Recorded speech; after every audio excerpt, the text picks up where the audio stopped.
Então vamos continuar na aula de hoje nosso estudo sobre problemas NP completo, sobre NP completude. Então o que a gente vai ver na aula de hoje? Continuar do ponto onde a gente parou, e a gente tinha, já vimos tudo, né? Seguir aqui nossa vida, já demos a definição de NP. E nós fizemos na aula passada algumas primeiras reduções e provas de NP completude. Hoje a gente vai fazer várias outras, tá? Vamos estudar vários outros problemas hoje.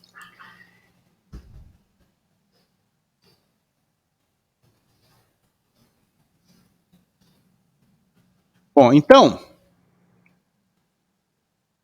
na aula passada, a gente viu, nas aulas passadas, né, a gente viu reduções típicas de problemas NP completo, né? A gente reduziu o SAT para o 3SAT, né? Reduziu também o SAT diretamente para o clique.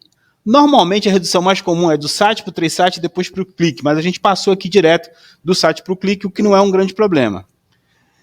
Mas existem vários outros problemas que a gente precisa estudar como exemplos de NP completude, e a gente vai ver isso nas aulas de hoje. Então vamos ver um problema chamado vertex cover, circuito hamiltoniano, caminho hamiltoniano, subset sum, K-cola, set partition, e até mesmo caixeiro de viajante. Vamos rever ele sobre outra perspectiva hoje, tá bom?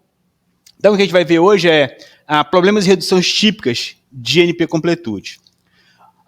Vou começar passando por vários problemas que são conhecidamente NP completo. A gente vai definir esses problemas e mais tarde nós vamos brincar de reduzir um problema, algumas reduções para a gente exercitar bem esse trabalho de redução, né? Lembrando que para que a gente reduz? Para mostrar que o problema é NP difícil, né? Quando eu consigo reduzir um problema NP completo para um outro problema, esse problema ele cai na categoria dos NP difíceis. Tá certo? Então, parte da prova de NP completude é a redução. Por isso que a gente vai exercitar hoje várias reduções. Tá legal? Então, vamos prestar atenção nos problemas. Eu vou definir vários aqui. A gente vai tirar dúvidas sobre eles. Vocês podem até ir anotando à medida que a gente for vendo os problemas, para depois a gente saber o nomezinho deles bonitinho. Beleza. O primeiro problema que a gente vai ver é um problema chamado soma de subconjuntos, né? E a siglinha que é usada para ele internacionalmente é o subset sum. Tá? Então, no que consiste esse problema? Qual que é a entrada dele? A entrada do subset sum é um conjunto S, P1, P2, Pn de números naturais, tá? E um valor C. Então ele tem duas entradas, um conjunto e um valor C. Tudo bem? Números naturais, só para lembrar, são os inteiros positivos mais o zero, né? São números naturais. A pergunta para esse problema, é um problema de decisão, portanto, existe um subconjunto K de S tal que a soma desses números é igual a C? Né? Então, dado um conjunto de números, eu quero saber, e um valor C, eu quero saber se existe um subconjunto desses números cuja soma é C. Um exemplo, suponha que esse aqui seja o conjunto de números 30, 40, 10, 15, 10, 60 e 54. E o meu C é 55. Tá? Subconjuntos desses números que dá a soma 55. Se eu pegar o P2, que é o 40, e o P4, que é o 15, 40 e 15, a soma dá 55. Tá? Se eu pegar o P1, que é 30, pegar o P4, que é 15, e pegar o P5, que é 10, a soma também dá 55. Tá? Então, a resposta do problema de decisão desse problema aqui, qual que é? Sim ou não? Para essa entrada? Sim. Todos concordam? É um problema de decisão. Tá? No geral, eu quero para qualquer conjunto de números inteiros positivos, números naturais, eu quero determinar se existe uma soma desses subconjuntos que dá um valor C. Tá legal? Qual que é a solução de força bruta desse problema, pessoal? E tentando um por um. Pego todas as somas possíveis. Subconjunto de 1, então pego cada número individual, depois pego cada subconjunto de 2, depois pego cada subconjunto de 3, depois pego cada subconjunto de 4 e assim por diante, e vejo se a soma dá 55. né, essa operação é claramente exponencial. Beleza? Por que é exponencial? A presença e a ausência de um número desse pode ser determinado por um 0 e 1. Certo? Então eu vou ter 2 elevado a n possíveis combinações desses números, e isso é exponencial, e cada um eu vou calcular a soma. Tá? Surpreendentemente, esse problema é NP completo, e não existe uma solução polinomial conhecida para esse problema, ele está na classe dos NP completos. Então, o subset sum é um problema bobo, né? Dado um conjunto de números, eu quero saber, no geral, se forem poucos números, rapidamente eu consigo achar um resultado. Mas quanto maior aqui for o número, mais exponencial, mais grande, maior é o tempo de execução desse algoritmo. E quanto maior o número de números também, né? Na verdade, quanto maior o número de números, porque é exponencial em n, lembra? O tempo nosso é exponencial em n, tá? Então, esse problema aqui é NP completo. Ele chama subset sum ou soma de subconjuntos. Beleza? Tranquilo? Então, esse é um primeiro problema, quer dizer, de vários que tem, esse é um dos problemas NP completo. Posso ir para o outro? Posso? Tá. O outro é uma partição equilibrada, né? Ou set partition, tá? Bom, dado um conjunto de números S, P1, P2, Pn, de números naturais também, a pergunta é, existe uma partição JK desse conjunto, tal que a soma dos números nessa partição, dos dois lados da partição, é igual? O que é uma partição?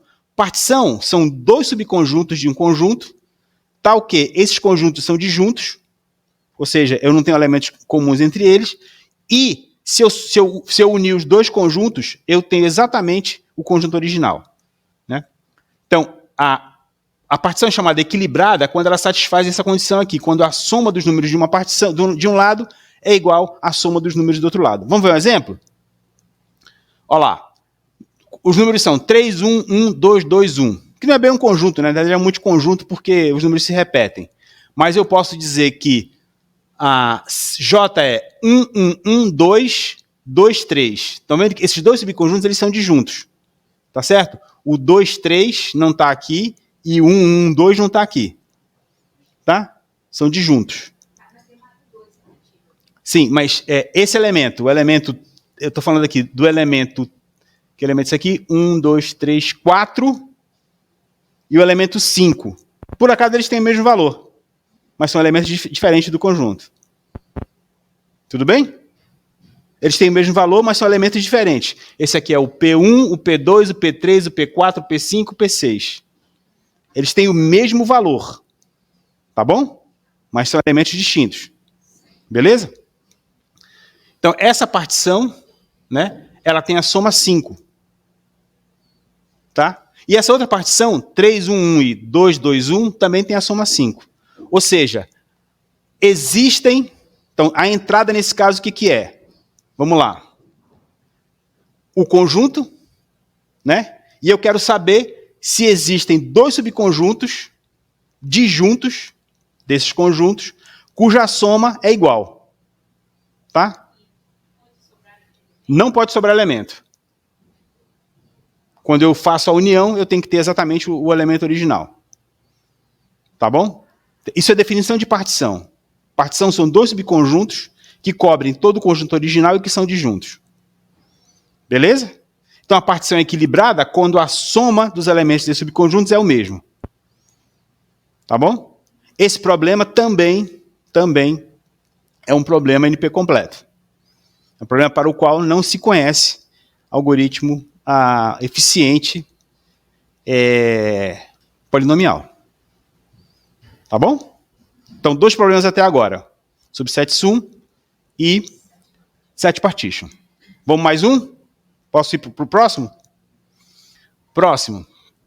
Caminhão etoniano, né? Que a sigla é RAMPF. Tá? RAMPF. Então, qual é a entrada desse conjunto, desse algoritmo, desse problema? A entrada é um grafo GVE dirigido, tá? Nesse caso aqui, dirigido, e 2 números S e T. Desculpa, 2 vértices S e T pertencentes ao conjunto de vértices. Beleza? A pergunta é, existe um caminho hamiltoniano ligando S e T? Portanto, é outro problema de decisão, né? Tá? A resposta é sim ou não. O que é o caminho hamiltoniano? O caminho hamiltoniano é um caminho que passa uma vez por todos os vértices. Então, por exemplo, dado esse grafo, esse cara aqui é um caminho hamiltoniano nesse grafo. Então, existe, para esse grafo aqui, a resposta é sim.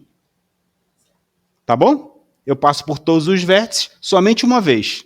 Então, esse em vermelho aqui é um caminho hamiltoniano. Tem mais de um aqui, né? Não, só tem esse mesmo. Só tem esse mesmo. Então, esse aqui é um caminho hamiltoniano, esse em vermelho aqui, desse grafo. Tudo bem? Não sei se eu estou fazendo L aqui.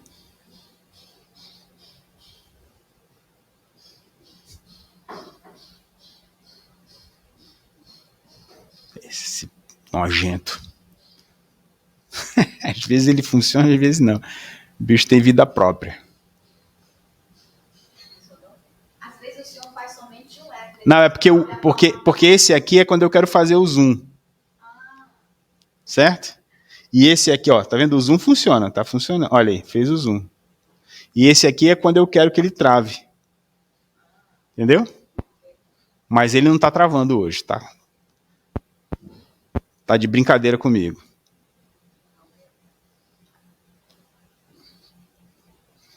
Quando eu não quiser, eu vou levantar a mão e ele vai travar.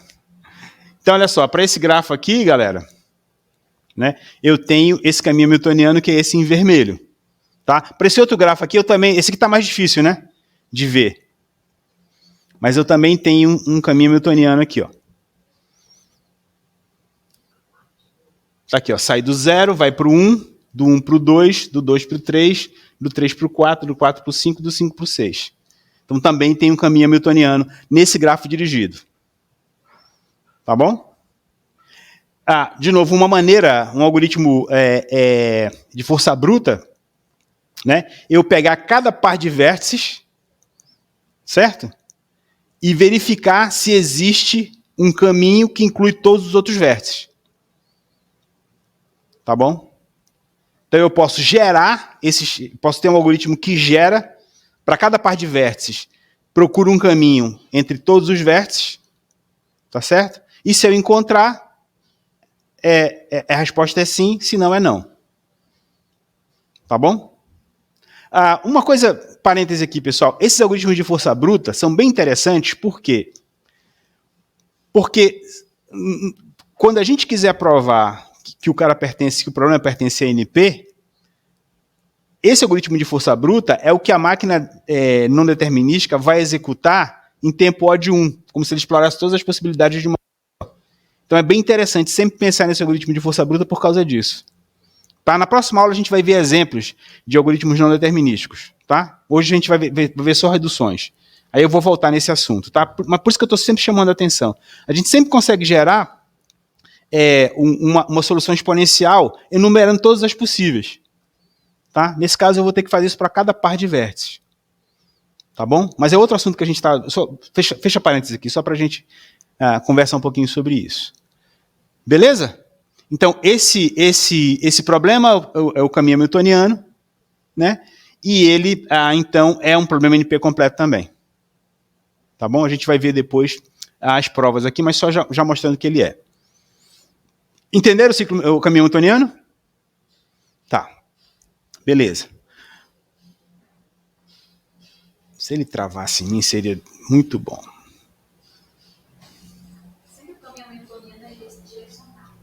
Não. O caminho hamiltoniano, o run-path, é direcionado. A gente vai ver daqui a pouquinho a versão não dirigida dele, porque também tem. Tá bom? Pronto, tá aqui já, apareceu já. Tá? Então eu tenho o caminho hamiltoniano não determinístico, não dirigido, ou o run-path. O U é de undirected. Tá? Então eu tenho o run-path, eu tenho o run-path e tenho o run-path, que também é NP completo. Tá? Então agora a entrada é um grafo G igual a V não dirigido e 2 vértices ST. Pergunta, existe um caminho hamiltoniano entre ST? Então o caminho hamiltoniano passa por todos os vértices. Então, olha só, dado esse grafo aqui de entrada, que é não dirigido, estão vendo? Eu tenho esse caminho hamiltoniano nesse grafo, que sai desse vértice, passa por todos os outros e chega nesse vérticezinho azul. Tá? Aqui eu botei um em cima do outro para vocês verem que eles realmente são, que que ele realmente é um caminho dentro desse grafo.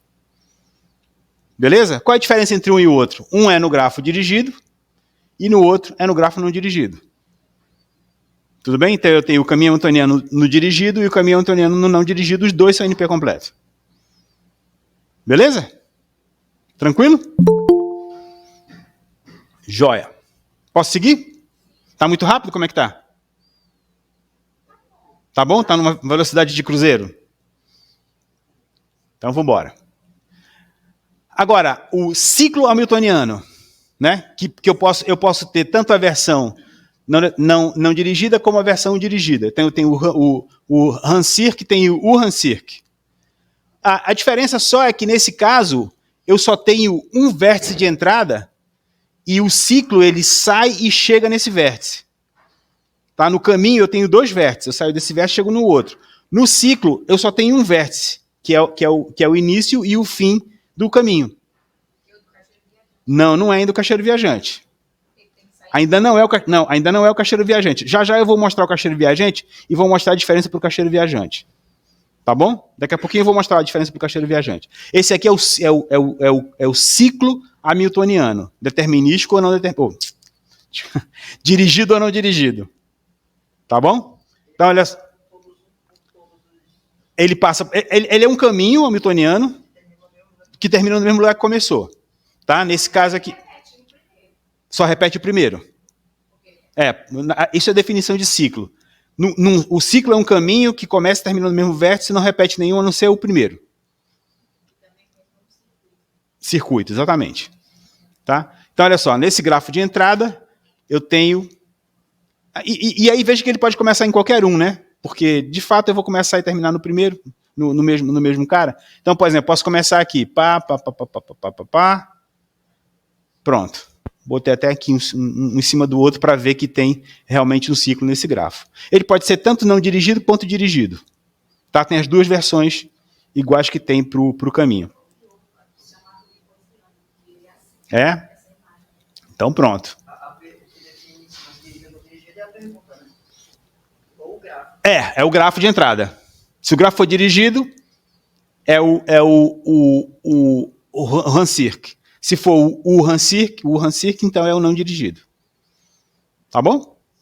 Beleza? A Meng tem razão que esse troço é quase o caixeiro viajante. Mas o caixeiro viajante tem mais uma coisinha. Ok, bom. Tranquilo aqui, né? Tá. O caixeiro viajante é o seguinte. No caixeiro viajante eu tenho o meu grafo, né? Eu tenho o ponto de saída, mas eu também tenho mais uma coisa. Que é o quê? O custo, né? E esse grafo do caixeiro viajante, além de dirigido, ele também é ponderado. Os gráficos que a gente viu até agora, eles não tinham peso. As graxas não tinham peso. Porque no caixeiro viajante, no fundo, eu quero o circuito hamiltoniano que inicia em S com custo C. Tá? No caminho hamiltoniano não dirigido, aqui, não dirigido. Ixi, esquece. Falhou aqui, é não dirigido, tá? O caixeiro viajante é não dirigido. Aqui tá errado, não dirigido. Depois eu corrijo lá, tá? Porque ele é ele é um ciclo hamiltoniano não dirigido, iniciando em S com custo C. Então o ciclo hamiltoniano ele não tem custo. Tá? Mas agora, além de eu ter o ciclo hamiltoniano, eu quero o ciclo hamiltoniano com custo C. Agora o meu grafo ele tem peso. Então o caixeiro viajante é uma versão, digamos, para grafos ponderados, para grafos onde as arexas têm peso, do ciclo hamiltoniano. Beleza? Então esse é o caixeiro viajante. Veja que eu nunca tinha definido o caixeiro viajante assim. A gente está mexendo com o caixeiro viajante desde a primeira aula. Mas é a primeira vez que eu defino ele desse jeito. Por quê? Porque é a primeira vez que eu falo em circuito hamiltoniano. Agora eu posso falar. Tá bom? Então o caixeiro viajante nada mais é do que o ciclo hamiltoniano com peso. Vejam que essa definição ela ajuda muito na redução. Se eu quiser reduzir um para o outro, como os problemas são parecidos, a redução fica mais fácil. Tá? Aliás, tem várias reduções dessa na lista. Não sei se vocês já olharam lá. Beleza? Então, qual é a diferença? Então, esse aqui, por exemplo, é uma viagem do caixeiro com custo 17. Sai de A, passa para E, vai para F, passa para D, vem para C, passa para B e volta para A. Então, agora, Vejam que esse em vermelho, ele é um ciclo hamiltoniano, certo? Só que agora é num grafo ponderado, enquanto que o ciclo hamiltoniano normal, o grafo era sem pesos. Eu não tinha os pesos nos arcos. Agora eu tenho os pesos. Legal? Então, o caixeiro viajante nada mais é do que o ciclo hamiltoniano num grafo ponderado, e eu quero também, agora eu também dou como entrada o custo. Eu quero saber, existe um caixeiro viajante com custo pam, pam, pam? Né? Menor ou igual? Tá? Beleza? E tem a versão de otimização que a gente já sabe, né? Eu quero o caixeiro, o ciclo hamiltoniano com menor custo. Seria a versão de otimização. Tá? Eu estou só mostrando aqui as versões de decisão, mas esses problemas todos têm versão de otimização. Tá bom? Agora aqui no contexto de NP completude, a gente só fala mesmo nos problemas de decisão. Então, comparando os três, o RAMPF é num grafo não dirigido e eu tenho duas entradas, S e T. Certo? O vértice de origem e o vértice de destino. No circuito hamiltoniano, eu tenho o grafo não dirigido e eu só tenho um vértice, que é o de entrada, o de início e de fim. E o caixeiro, ele é, de novo, errei aqui, né? Não dirigido, copy-paste, né? Ponderado, eu tenho essa V, agora eu quero o ciclo newtoniano com custo C. Esses caras estão todos relacionados, né? Dá para ver, né? São todos variações um do outro. Tá bom? Tranquilo? Então matamos mais 3 problemas aqui. Aliás, 5. Sim, foi. Olha, a gente viu ciclo newtoniano, não, caminho hamiltoniano dirigido, 1. Caminho hamiltoniano não dirigido, 2. Ciclo hamiltoniano dirigido, 3. Ciclo hamiltoniano não dirigido, 4. Caixeiro viajante, 5. Tá rápido ou tá devagar? Tá rápido? Tá bom? Boa velocidade? Já vimos 7 problemas desde que eu comecei a falar. Olha só. Não, perdeu 2 não. Tem esses 5 mais subset sum e set partition. 7 problemas. Até agora. E contando. Beleza? Pessoal, falando sério, tá tranquilo? Até então tá, né? Beleza. Tá. Todos eles são NP completo. Tá bom? A gente não deu prova nenhuma. Vamos ver provas de alguns desses, não de todos, tá? Mas todos eles são NP completos. Antes de mostrar as provas, eu estou mostrando os problemas. Tá legal? Eu vou listar vários problemas e a gente vai brincar com eles de mostrar NP completude. Tá bom? Beleza. Mais um. Cobertura de vértices. Diferente agora. Acabou os hamiltonianos. Vamos falar sobre outro problema agora em grafo também. Cobertura de vértices é o seguinte, olha só. A entrada é um grafo não dirigido, GVE, né? E um inteiro K. Beleza? A pergunta é, existe uma cobertura de vértices tamanho K? O que é uma cobertura de vértices? Uma cobertura de vértices cobre todas as arestas do grafo, tá? Então é um subconjunto das arestas, tá o quê? Para todas as arestas do grafo, tá? Um dos vértices ou ambos estão na cobertura. Deixa eu mostrar aqui um exemplo. Olha só. Estão vendo esse grafo aqui? Esse grafo tem quantos vértices? 10 vértices, né? Esses vértices em verde, eles tocam todas as arestas do grafo. Ó, essa aresta aqui é tocada pelo 6, essa aresta é tocada pelo 6, essa aresta é tocada pelo 6. 3 arestas, né? Essa é tocada pelo 7, essa é tocada pelo 7, essa é tocada pelo 7. Mais 3 arestas. Essa aqui também. Essa aqui também. Ó, esse cara toca essa aresta e essa aresta. É o 3. Esse cara toca essa aresta e essa aresta. Então, esses 4 vértices, eles cobrem esses 4 vértices cobrem todas as arestas do grafo. Ou seja, eles tocam todas as arestas do grafo. Basta esses 4, né? Agora, eu consigo uma cobertura de tamanho 3?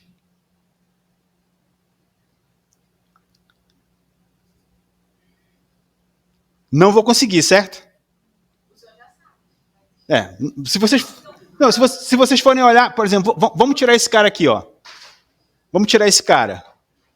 Essas duas arestas aqui, imagina que eu não tenho esse vértice. Essas duas arestas aqui não são cobertas por aqueles três. Dá para ver? Se eu não tivesse vértice, essas arestas aqui, essa e essa, ficam descobertas. E essa daqui também.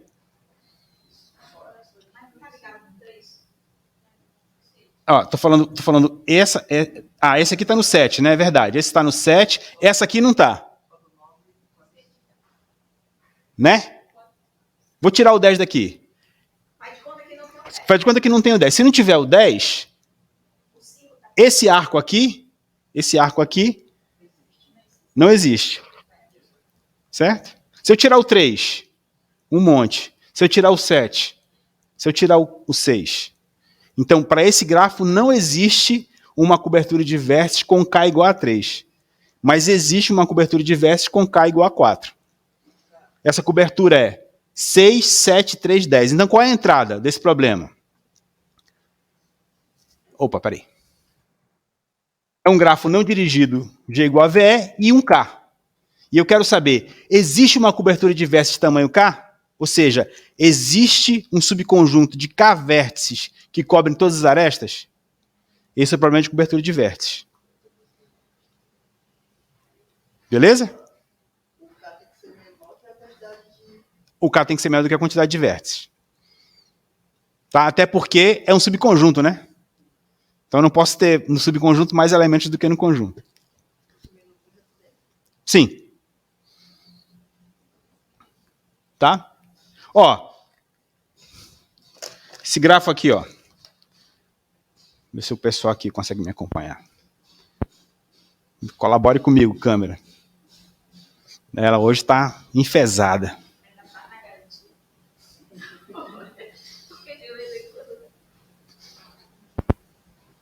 Será que ela pifou? Ah, funcionou. Olha aqui, ó. Olha esse grafo.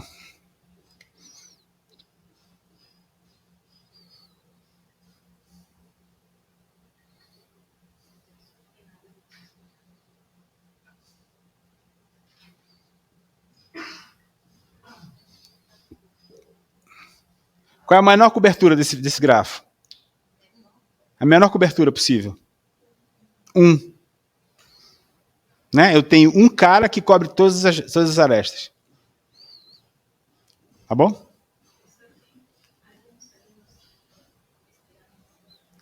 Para entrar? Ah, tá bom.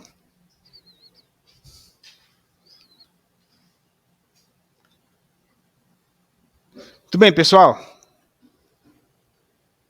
Muito bem, pessoal. Então essa foi a nossa aula de hoje. Muito obrigado pela presença de todos. Vou desligar aqui, viu? Tchau, hein? Ei, professor, a gente estava falando e o senhor não estava escutando. Está escutando agora? Continuar aqui, viu, Paulo? Só porque você é meu amigo, hein, cara? Não é não, mas faz conta que é. Acho que eu não estou ouvindo mesmo, não. Ok, pessoal? Cobertura de vértices? Professor, Tranquilo? Posso passar? Pro próximo? 8 problemas. Ah, fala. Ah, isso aqui é o símbolo para tamanho D. É o operador que me dá o tamanho desse conjunto. Tá? Beleza? Tranquilo? Muito bem, posso ir, né? Legal. Vou pro próximo, hein?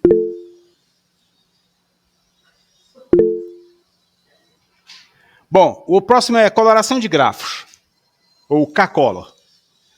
A entrada é um grafo G igual a VE, não dirigido, e o inteiro K menor ou igual, já sabemos agora, tamanho de V, né? Mesma condição do outro K. Pergunta é, existe uma função f de V em 1, 2 até K, tal que f de U diferente de f de V, sempre que U e V pertencente a E?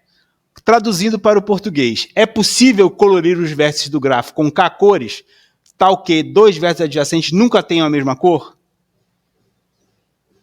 Nesse caso aqui, a resposta é sim para K igual a 2.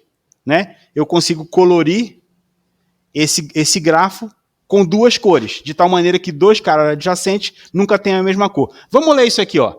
Existe uma função f que mapeia V nos números de 1 a K. Cada cor aqui tem um número, tá? Eu tenho K cores. Tal que a cor de U é diferente da cor de V. Tá? Sempre que eu tenho U e V pertencente a E. Ou seja, eu tenho U e V pertencente a E quando eu tenho uma aresta entre U e V. Ou seja, quando eles são o quê? Amigos? Hã? Adjacentes. Né? A resposta é sim para K igual a 2, e nesse caso é não para K igual a 3. Tá? Não vou conseguir colorir com K igual a 3. Tá bom? Então esse problema chama coloração de grafos, e ele é exatamente igual ao problema de coloração de mapas. Né? Lembra que a gente viu uma vez aqui? Eu quero colorir um mapa de tal maneira que duas regiões fronteiriças não vão ter a mesma cor. É o mesmo problema. Tá? Beleza? Tranquilo? Ó, esse problema aqui, ele é um problema bem interessante. Quando K é maior que 3, esse problema é NP completo. Tá? Ele foi mostrar, isso foi provado no CARP em 1970. Foi um dos primeiros problemas que se provou que era NP completo. O CARP ele reduziu o 3SAT para o K-Color. Então, como o 3SAT está em NP, o K-Color também está em NP. Se K é igual a 2, esse cara é polinomial. Eu sempre consigo colorir em tempo polinomial com duas cores. Para K igual a... Pessoal, eles estão falando que não está aparecendo o som aí. Então... Não tá sem som, é? Pessoal, quem não está ouvindo o som aí? A gente ouve. Professor, Você que não ouve a Deixa eu gente. ver o que está acontecendo. Só um minutinho, vou ver aqui, tá? Tá bom.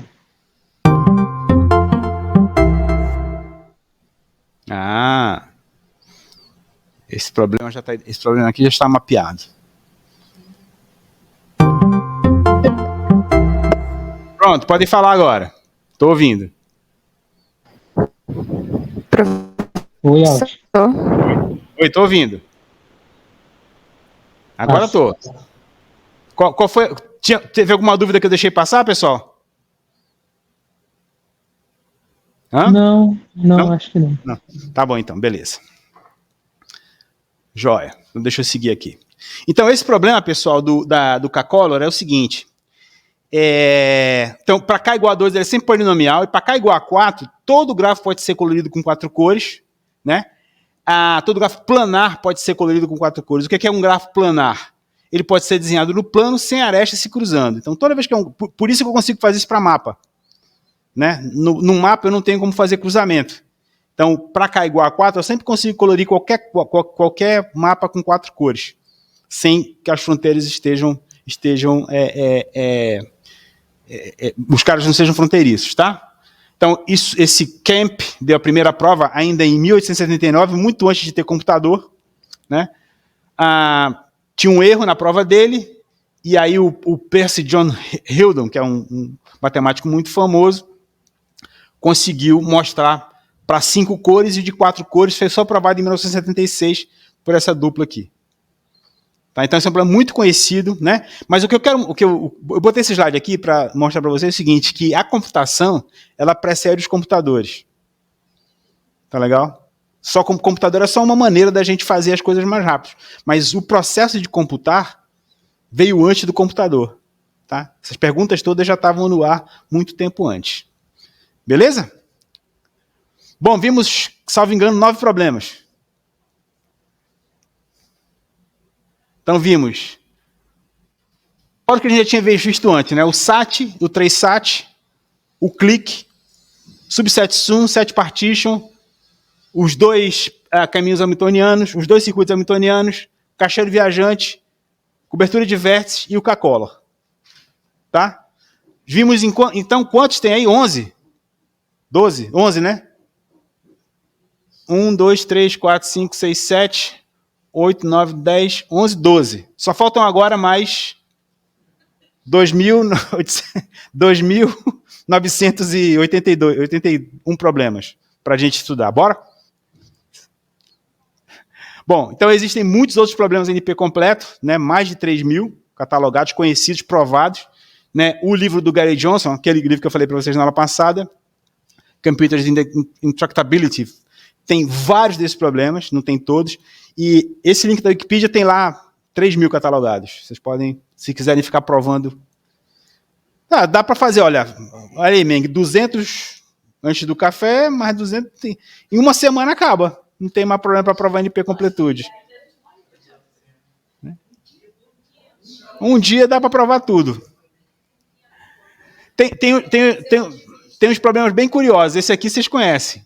Peraí, cadê? Ah, que droga. Ah, não. O meu... esse slide tá... Deixa eu pegar aqui outro slide. Poxa vida, eu tinha feito um negócio bacaninho aqui para vocês. Deixa eu ver se está no outro slide aqui, rapidinho. Ah, que porcaria, cara.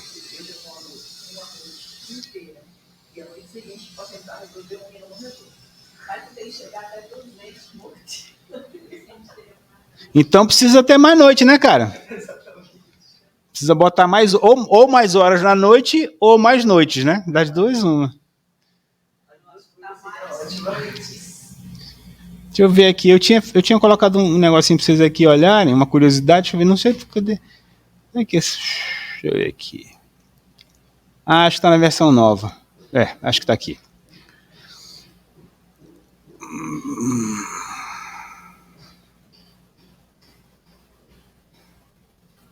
Estão me fazendo preparar as aulas de novo, tá super divertido. Só não tenho mais tempo, né? Mas não consigo fazer mais nada a não ser preparar a aula para vocês.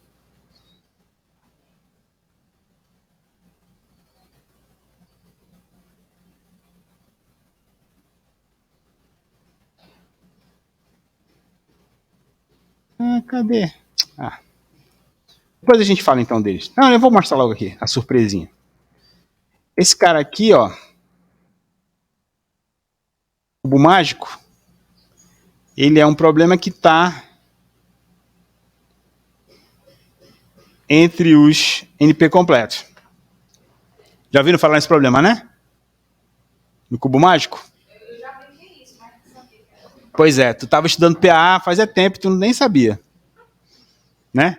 Então esse cara, ele foi inventado, o problema da solução do cubo, ele foi inventado em 74 por esse arquiteto húngaro chamado Ernst Rubin. Isso aqui é tudo link para a Wikipedia, se vocês forem lá tem a biografia dos caras, maluco. Então, o engraçado desse problema é que apesar de ser um brinquedo, como é que fala? É um quebra-cabeça em português. Como é que fala?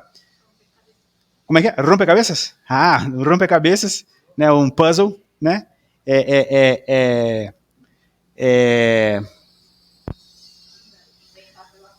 Muita gente, apesar de ser um joguinho, né? Muitos cientistas estudaram esse problema a fundo, né? Esses caras aqui, esse Hokic 2003, assim, um artigo de verdade saiu na Cian, que é um journal de combinatória.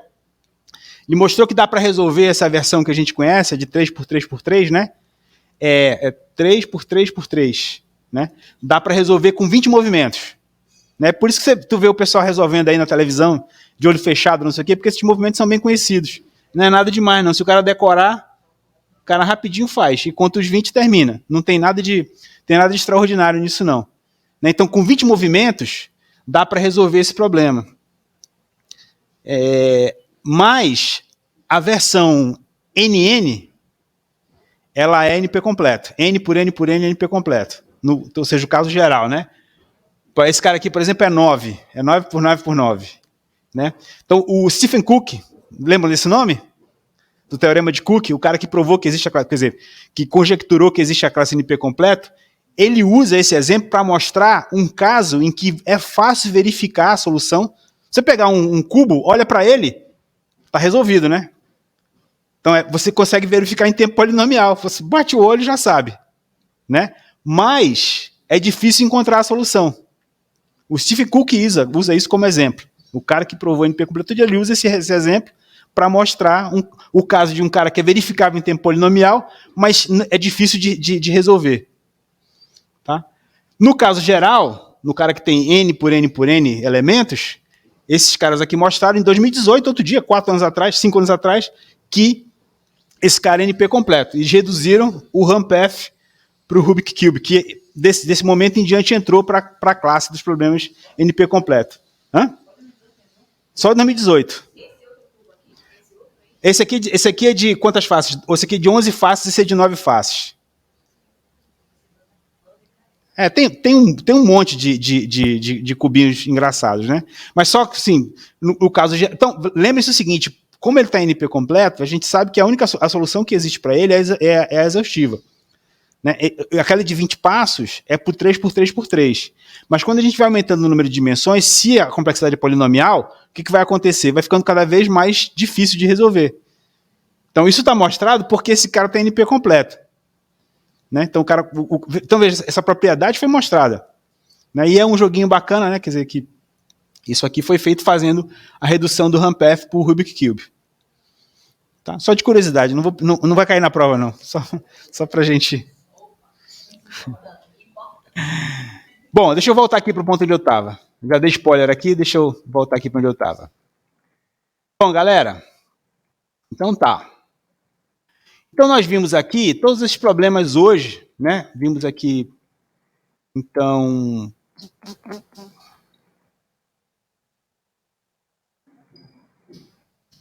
Vimos o clique, vertex cover, o ciclo hamiltoniano, né? Todos esses caras acabamos de ver aqui. Tá? O que a gente vai fazer agora é a gente vai ver algumas reduções de alguns problemas para esses outros problemas aqui.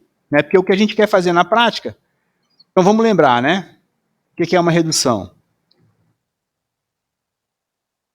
Então, a redução... Esses slides não estão legais. Deixa eu voltar aqui para os meus slides antigos aqui. Para o outro.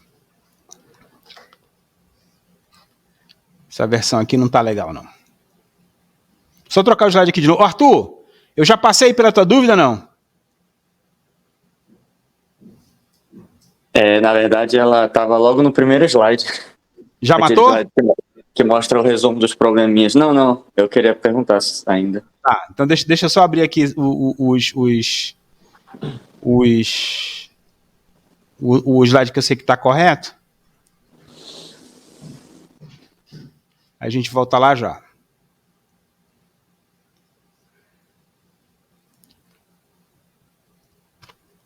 Eu tenho que editar esse pedaço aqui.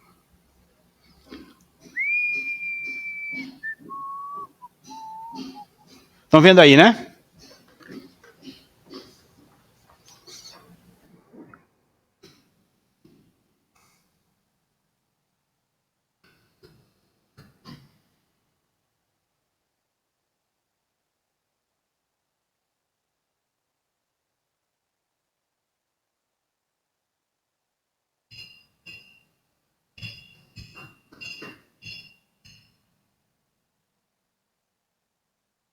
E Arthur? Esse aí mesmo. Eu tava assistindo umas outras aulas aí pelo YouTube, e aí eu fiquei com uma dúvida. Porque a definição de NP difícil é se eu posso reduzir um outro problema para esse meu problema, não é isso? Um problema que eu sei que é NP difícil, né? Na realidade que tu sabe que é NP completo. Isso. Aí, só que o SAT, ele tá aí na ponta, né? Se ele não for reduzido em nenhum momento, como que a gente sabe que ele seria NP completo, entendeu? Quer dizer, não é que ele não foi reduzido, né? Não teve ninguém que reduziu ele. Outro problema para ele. Pois é, mas o que acontece ninguém apresentou uma solução polinomial para o SAT. Né? Então, o SAT, na realidade, é ele que define a classe inteira. Entendeu? Então, por definição, o SAT é NP completo. E todos os outros são definidos a partir dele. Entendeu? Por isso que ele está na raiz aqui. Resolvendo o SAT, resolve o problema todo, de todo mundo. É isso, Então, veja, a definição da classe NP completo nasceu a partir da essência do SAT. Entendi. E no fundo, esse que é o teorema de Cook, né? Usando o SAT como base. Tá bom? Entendi. Beleza. Obrigado. Tá joia. Então, pois veja, mas o Cook falou assim, ó, existe um problema que eu vou chamar aqui de NP difícil, de NP completo. E todos os outros nascem a partir da definição desse problema. Podia ser qualquer um outro, tá? Mas ele começou do SAT. Muito bem. Então, o que a gente vai fazer? A gente vai agora exercitar vários exemplos aqui de reduções, tá? Então vamos lembrar. Redução polinomial. Uma redução polinomial de um problema y para um outro problema x é um algoritmo polinomial que transforma uma instância de x, uma instância x de x, em uma instância y de y, tal que se x de x é sim, se a resposta de x para a instância x é sim, então, se somente se, a resposta de y, do problema y para a instância y é sim também. E essa notação aqui que a gente tem usado, né? Y é redutível polinomialmente a x, se escreve desse jeito. Tá? Então o que a gente vai fazer aqui agora é ver vários exemplinhos de reduções daqueles problemas que a gente acabou de ver. Tá? Sempre que tiver alguma dúvida no problema, a gente volta para aqueles slides para ver o que é o problema. Tá legal? Para a gente ir bem devagar aqui. Vamos começar...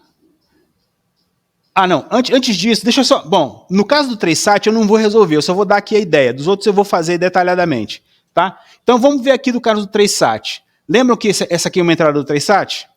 Pessoal, remoto, vou ficar aqui no meio para mostrar. Ó, lembram a entrada do 3SAT? Nesse caso aqui está em que forma? Como é que a gente chama essa forma aqui? Forma normal, conjuntiva. Normal. Forma normal conjuntiva, né? Nesse caso aqui até uma entrada do 3SAT, né? Nesse caso aqui é o 3SAT. Tá? Porque é o 3SAT que eu estou usando, na forma normal conjuntiva. Então, olha só. Qual que é a entrada do RAMPF? Qual que é a entrada do RAMPF? Qual é a entrada do RAMPF? O grafo. O grafo, nesse caso aqui, dirigido. E o que mais? Falta uma coisa. Os dois vértices. A fonte de destino. A origem e a saída. Né? Então, eu preciso gerar, a partir desse cara,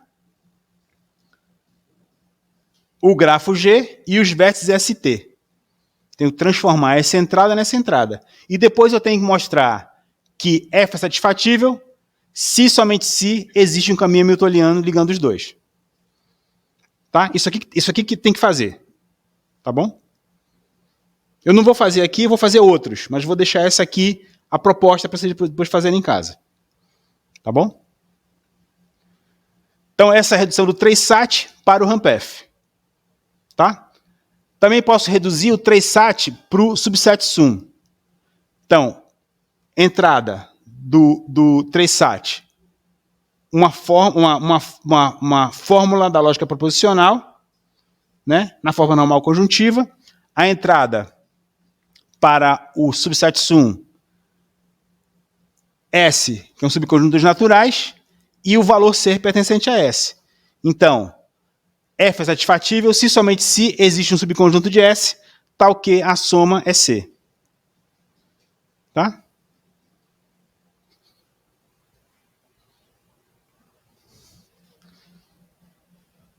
Então, deixa aqui também só enunciadinho para vocês pensarem.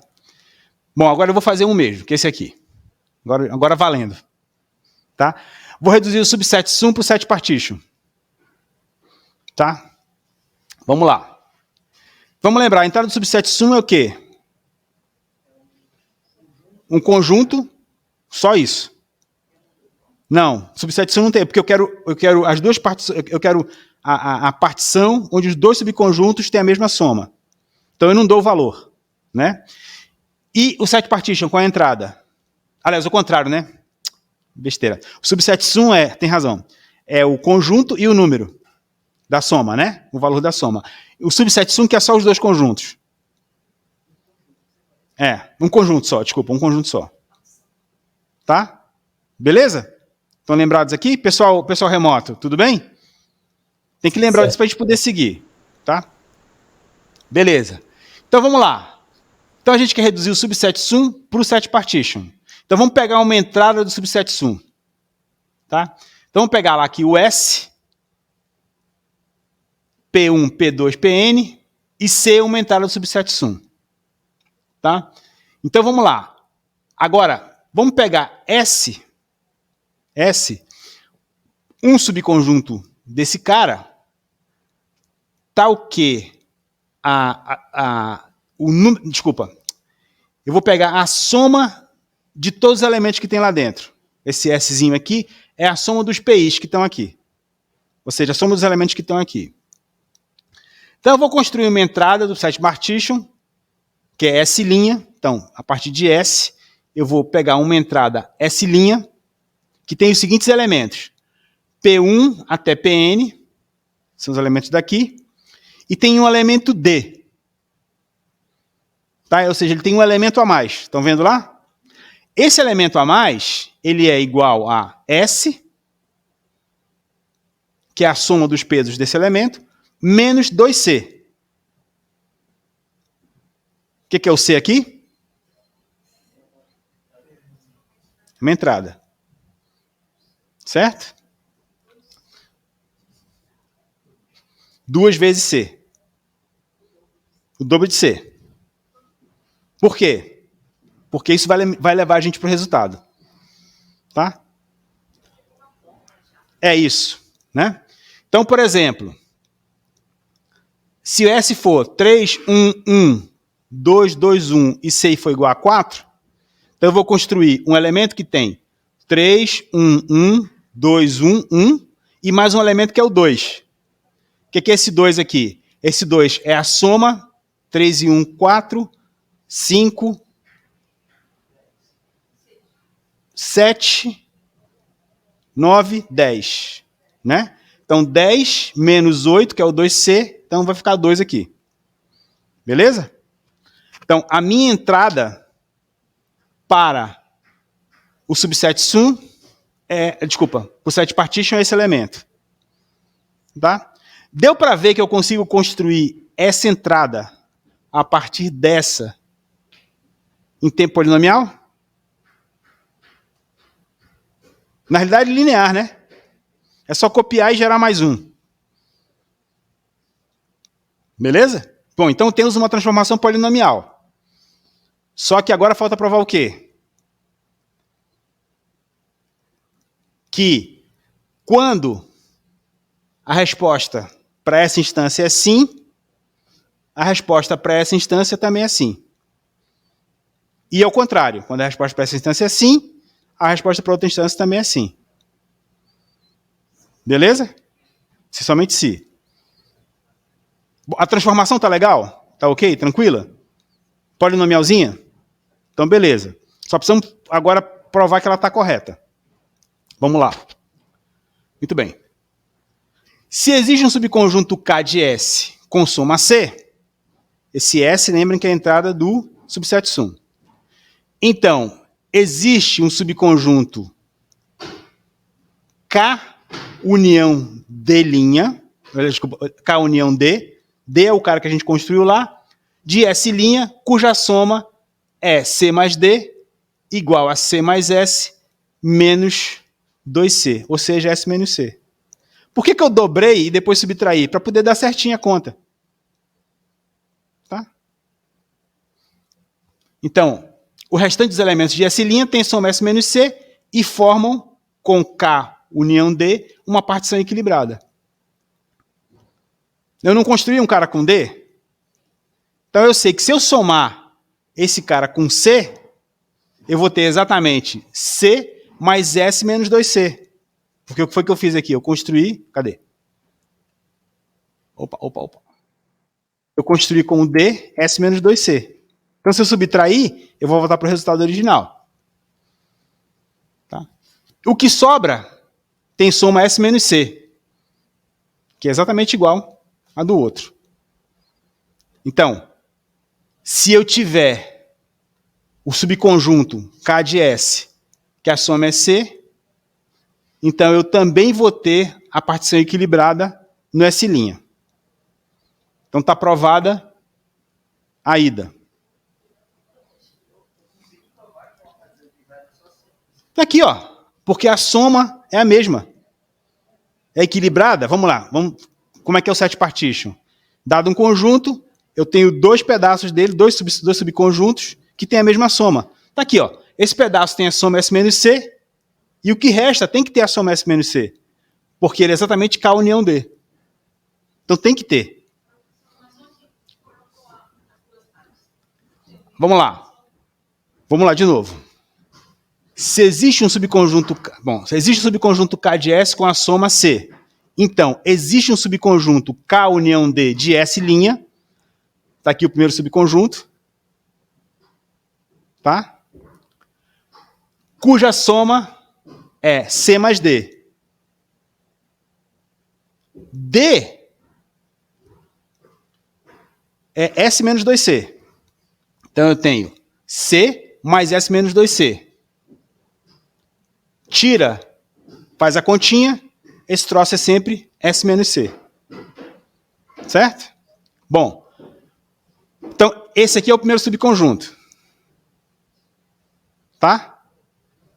Beleza? É a primeira parte da partição. Tá? Lembra que eu tenho dois pedaços? Esse aqui é o primeiro pedaço. Ok? O que sobra, ou seja, o que não está em K menos o que não está em K união D, são os outros elementos de S'. Tá? Eles também têm a soma S menos C. Porque quando eu tirei o D, eu tirei o S menos 2C. Então, o que sobrou é S menos C. Então, a soma desse K união D e do que sobra é S menos C. Então, as duas partições são K união D, que é o subconjunto que eu peguei, qualquer que seja ele, e que inclui D, e o que resta, o que sobra. O que sobra tem soma S menos C. Então, o restante dos elementos é a segunda partição, o segundo pedaço da partição. Esses caras formam, com K união D, uma partição equilibrada. Tá bom? Vou deixar para vocês exercitarem em casa, nesse exemplinho. Vocês vão ver. Não, porque você não lembra aqui. Vou fazer de novo a entrada, tá? Minha entrada é S, P, 1 até Pn. E C, a entrada de quem? Não. Do subset sum.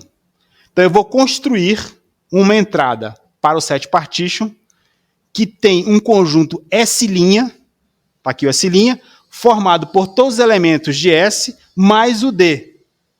E o D foi construído exatamente para ser S menos 2C, onde S é a soma dos que estavam, porque quando eu tiro o S e tiro um dos dois Cs, o que sobra é o mesmo valor. S' é todos os elementos de S mais esse elemento especial D. Ó, P1 até Pn, P1 até Pn. Dei até o exemplo aqui, ó. S é 3, 1, 1, 2, 2, 1. S', 3, 1, 1, 2, 2, 1, mais o 2, que é o quê? É o elemento D, que eu coloquei aqui de propósito. Para o set partition. É. Uau. Só um minutinho, Tassi. Olha só. Eu quero construir uma redução, certo? Então, o que eu fiz? Eu peguei uma entrada do subset sum e construí uma entrada do set partition. Dessa maneira. A entrada para o subset sum é o quê? O conjunto EC. E a entrada para o set partition aqui é um conjunto. É o conjunto S'. Tá? Fala, Tassi. Nesse caso aí, dessa entrada do set partition, a gente vai ter 3 partições com o mesmo valor, é isso? Duas. Duas com C igual a 4? Duas nesse caso aqui. Bom, eu tenho várias possibilidades. Não é C igual a 4, não. Eu não tenho C no set partition. Eu não tenho C no set partition. Vou voltar lá para o set partition. Quer que eu volte? Não, entendi. Não, entendeu? Entendi. A soma dos dois elementos, dos dois subconjuntos, tem que ser a mesma. Mas não está na entrada dizer qual é. Não precisa ser a soma, não precisa ser o C do subset sum. Não precisa ser. Tá bom. Tá bom? Beleza? Então o truque tá aqui todo no S menos 2C. Se eu pegar qualquer subconjunto e somar com D, o que vai sobrar é S menos 2C, do outro lado. Então eles vão ter o mesmo valor. Tá bom? Entrada do subset sum. Exatamente. Deve valer para qualquer C. Tá? Deve valer para qualquer C. Isso aqui é só um exemplo, tá? Vamos lá. Qual que é a entrada do subset sum? Leia aqui para mim. Qual é a entrada do subset sum? Lê para mim aqui. Não tem peso, não. É o subconjunto S e o C é o quê? E qual é a resposta que eu quero dar para o subset sum? Existe um subconjunto de S cuja soma é C? A resposta é sim ou não. Não é a soma total, é a soma do subconjunto. Vamos lá. Vamos devagarinho aqui. Qual que é a entrada do problema de subset sum? Existe ou não um subconjunto dos elementos do conjunto de entrada cuja soma é C? Então essa é a pergunta que eu estou fazendo no subset sum. Por isso que tem o C igual a 4. Nesse exemplo, eu quero saber, existe uma soma desse subconjunto, existe um subconjunto desses elementos cuja soma é 4? Nessa instância específica. Podia ser 3, podia ser 2, podia ser 1, podia ser 20. Tá bom? Então eu estou mostrando como que a gente gera, a partir dessa entrada do subset sum, uma entrada do set partition. Tá? E aí estou provando aqui que se existir um subconjunto para S, cuja soma é C, então vai existir uma partição equilibrada. Primeira parte. Segunda parte, que ainda não mostrei, né? Bom, essa é a primeira parte. Ou seja, o se, né? Se existir solução para o subset sum, existe para o set partition. Essa é a primeira parte. A segunda parte. Calma. Segunda parte. Se S' tem uma partição equilibrada, um dos subconjuntos contém D. Beleza? Com certeza, né? Eu não perco nenhum elemento, então ele está de um lado ou está do outro. Joia? E a soma é um valor qualquer, x mais D. Eu não sei quanto é a soma, mas é x mais D. Certo? Porque inclui D. Então, esse lado, esse subconjunto, é D. Tá bom? O outro subconjunto, ele tem a soma também x mais D. Por quê? Porque é equilibrado. Tá? Portanto, x mais D é S mais D. S, o que é esse S minúsculo aqui? É a soma do conjunto original. Lembra? Eu defini no outro. Mais o D. Porque eu incluí o D no S'. Isso aqui é a mesma coisa que 2x mais 2D. 2x mais 2D, né? Que é igual a S mais D. Então, x é S sobre 2 mais menos D sobre 2. Fazendo a algebrazinha aqui. Tá?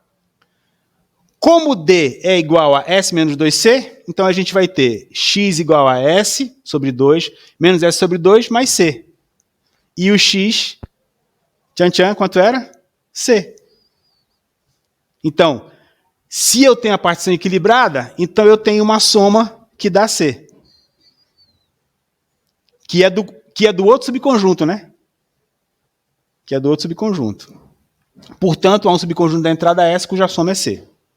Então, essa foi a volta. Então, o que a gente fez aqui? A gente provou, na ida, que se existe um subconjunto cuja soma é C, então existe uma partição equilibrada. E provamos agora que se existe uma partição equilibrada, então existe um subconjunto cuja soma é C. Provamos a ida e a volta. Tá? Então, a gente reduziu o subset sum, que a gente Nossa hipótese é que ele está em NP completo para o set partition. Então a gente agora colocou o set partition no NP completo. Desculpa, no NP hard. Né? Como eu reduzi um problema NP completo ao set partition, eu sei agora que ele é NP difícil. Para ele virar NP completo, o que é que falta? Algoritmo não determinístico na máquina de Turing, papapá. Não determinístico. A gente não vai ver agora, não, tá? Na próxima aula a gente vai ver isso. Hoje eu só vou trabalhar com redução. A gente ficar batendo bem esse negócio de redução aqui. Beleza? Então provamos a ida e a volta. Então, pessoal, sempre assim, ó. Algoritmo polinomial que transforma uma entrada na outra. Tá aqui. Nesse caso até linear, né? E prova da redução. Ida e volta. Sempre isso. Tá? Pessoal remoto aí, dúvida? Depois, é importante vocês pararem e brincarem com esses numerozinhos, para se convencerem. Tá? Façam isso depois. Hoje ainda, enquanto está bem fresquinho na memória. Eu quero que vocês refaçam essa prova. E se vocês não estão convencidos desses números, brinquem com eles. Pega aquele exemplo e faz. Pega uns 2, 3 exemplos e faz. Pega lá e faz depois. Até se convencer. Pessoal remoto, posso seguir aqui? Pode. Beleza. Bom, vamos outro. Circuito hamiltoniano para ciclo hamiltoniano. Desculpa, ao contrário. Ciclo hamiltoniano para caminho hamiltoniano. Então, o que a gente vai fazer agora é reduzir o circuito hamiltoniano para o caminho hamiltoniano. Tá? Deve ser facinho, né? Eles são parecidos, né? Vamos ver se a gente consegue fazer aqui. Então, vamos partir de uma entrada arbitrária do... Quem é esse cara aqui? Ciclo hamiltoniano. Construir uma entrada G' RS de quem? Do caminho hamiltoniano, tal que a transformação seja feita em tempo polinomial e haverá um ciclo hamiltoniano em G, se somente se houver um caminho hamiltoniano de R para S em G'. Lembrem-se que o ciclo ele só tem duas entradas, né? É o grafo e o vértice para onde eu vou chegar e voltar. Né? Enquanto que o caminho ele tem o grafo e tem os dois vértices para ir de um para o outro. Né? Por isso que eu estou gerando aqui, viu? Aqui, ó, o G', tá? O G' é a entrada do Rampef. E o G é a entrada do Hansirk. Tá bom? Mas eu tenho, além disso, tem que gerar RS. Tá? Por que o Hansirk? Porque no caminho hamiltoniano eu tenho que sair de S e ir para R. Ou é o contrário? De R para S. Tá bom? Ó, vamos lembrar. Caminho, né? O ciclo eu termino no mesmo cara. Tá bom? Joia? Muito bem. Posso seguir? Então vamos lá. Beleza.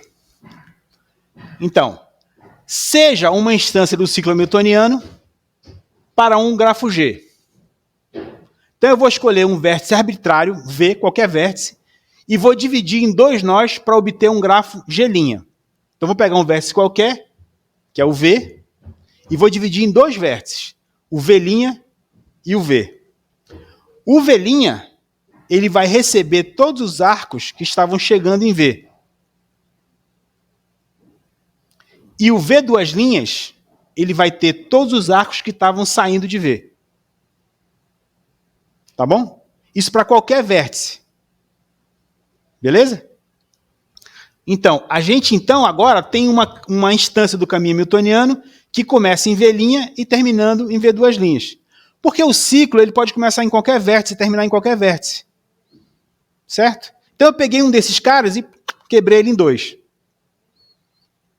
Tá? Então agora, eu vou chegar nesse cara né? Eu vou sair desse cara e chegar aqui. Então ele vai sair de V', é o contrário aqui, né?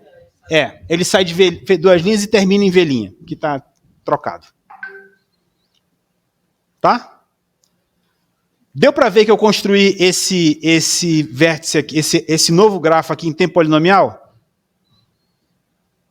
Eu escolhi um vértice, né?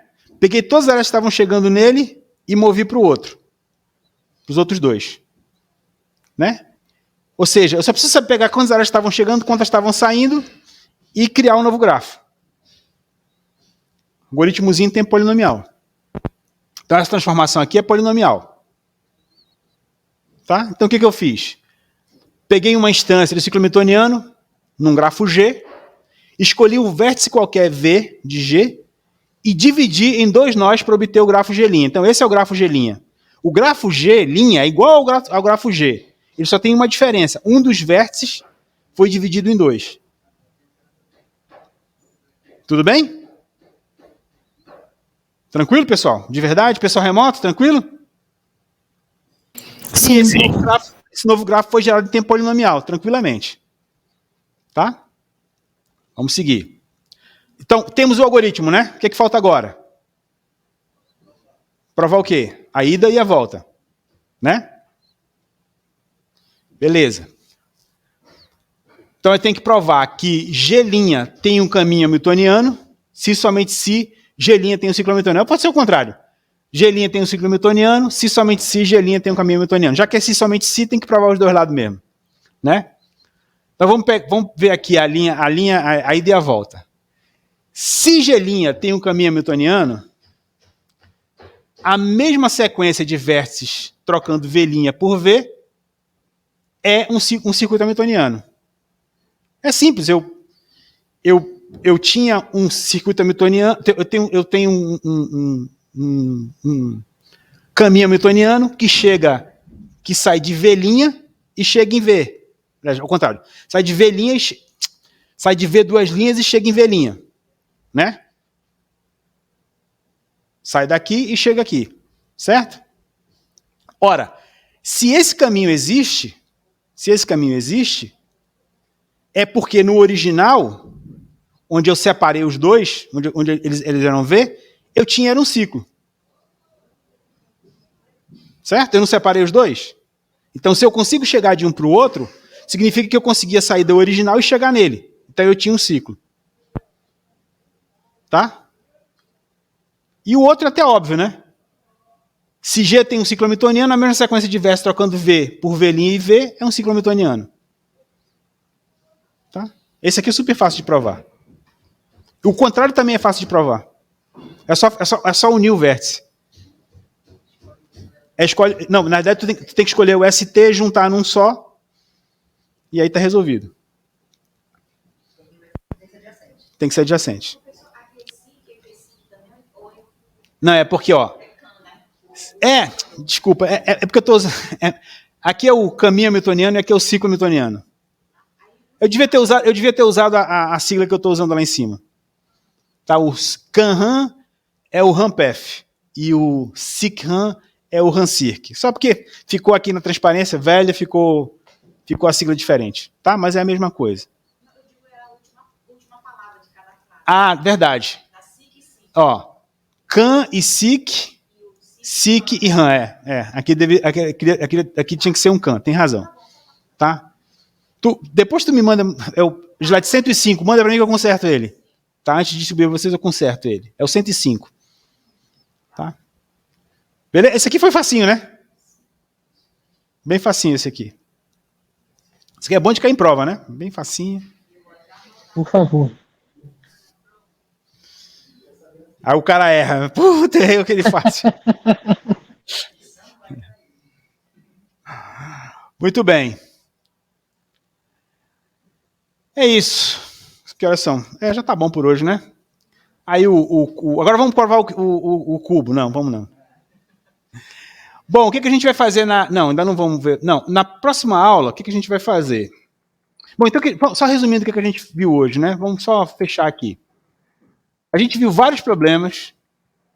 Não são, tipo, Está muito longe de ser todos os problemas, mas esses problemas são bem clássicos, assim, bem típicos de NP completude, né? A gente viu, já tínhamos visto o clique, vimos o vertex cover, vimos o ciclo hamiltoniano, o não determinístico,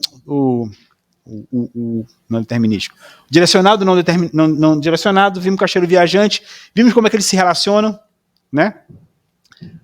Caminho hamiltoniano, caminho hamiltoniano não dirigido, subset sum, fizemos essa redução aqui, né, agora, o K-Color, né? Passamos por todos esses. Vimos essa redução e vimos uma redução meio estranha que foi do... Qual foi que a gente reduziu?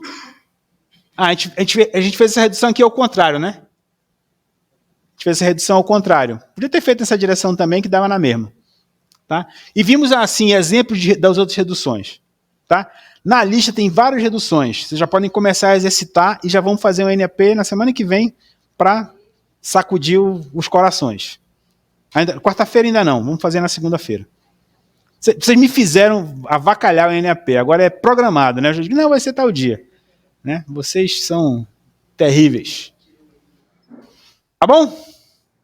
Então é isso. A aula que vem a gente vai ver algoritmos não determinísticos para fazer a primeira parte da prova.